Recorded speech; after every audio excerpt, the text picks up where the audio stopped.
Seshagiri Rao, hi, good morning. Welcome to ET Now. And now with the Q4 results behind us, help us understand the export duty which is being implemented and what's going to be the impact of the same. So altogether, there is a correction in the steel prices.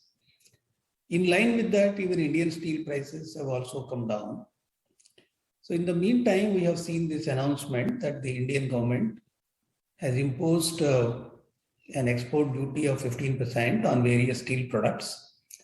In addition to reducing duties on coking coal and also imposing export duty on export of iron ore.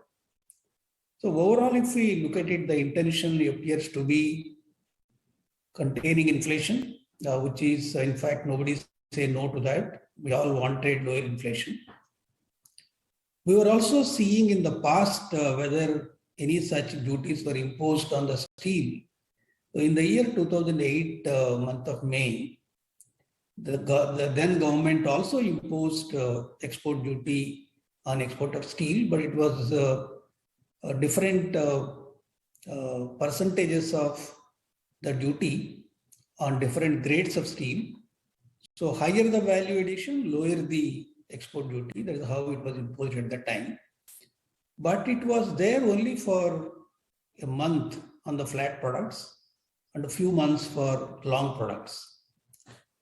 So therefore, the imposition of duty, in my view, the way I look at it, considering what happened in the past, it may be a temporary measure with a noble intention of containing inflation. So we expect the inflation will come down in India. But if I look at the WPI, the weight of mild steel is only 1.27%. So it is not a very significant in the overall WPI inflation weighted index. So whatever steps the government of India has taken, particularly against the steel industry, against the export of steel, hopefully the inflation should come down. Right. So what's going to be the impact of the same on steel prices in the country, and how much have prices in India come down by, and you think how much more is in the offing? As I mentioned, the steel prices have already started coming down in line with the global prices. Global prices have come down over $100 per ton. A similar trend we are seeing even in the domestic steel prices.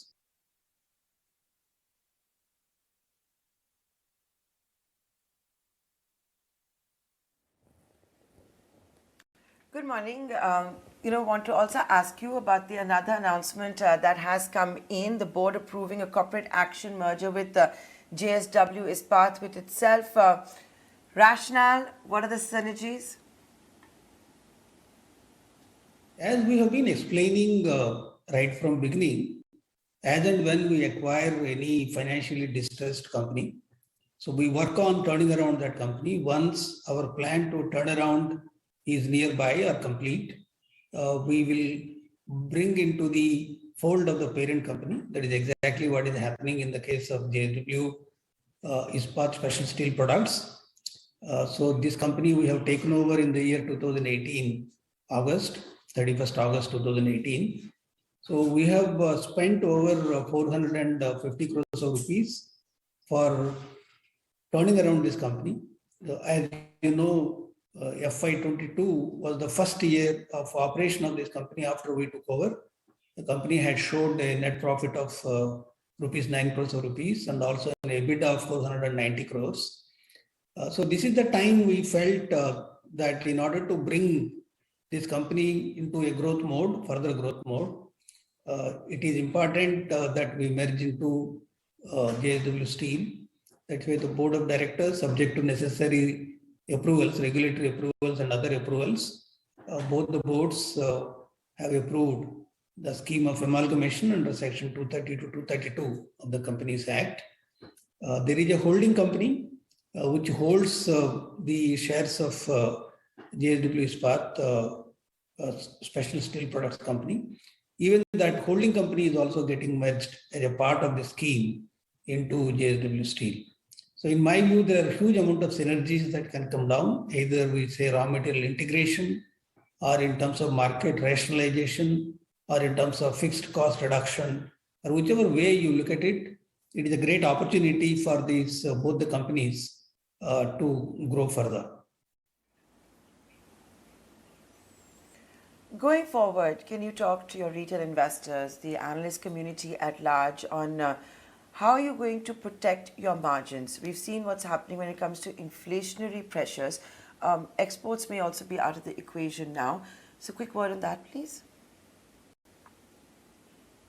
We have just announced our results. There are a lot of steel companies which have announced the results in the last quarter. So if you look at as far as the steel margins are concerned, either on account of cost pressure or on account of prices falling, the margins have come down. Our margins were at a rate of 19.2% against 23.6% in the previous quarter. So quarter on quarter, it came down over almost close to 4%. There is a kind of drop in the margins in the last quarter, but JSW Steel could show in absolute number a good amount of EBITDA because the volume growth was very healthy. So we could sell over 5 million tons of steel in the last quarter, 5.13 million tons to be precise. It has a growth of over 31%. And at the same time, year as a whole, the company has done extremely well.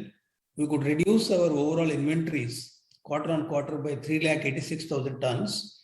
And we had shown 17.62 million ton of production and 16.35 million ton of sales.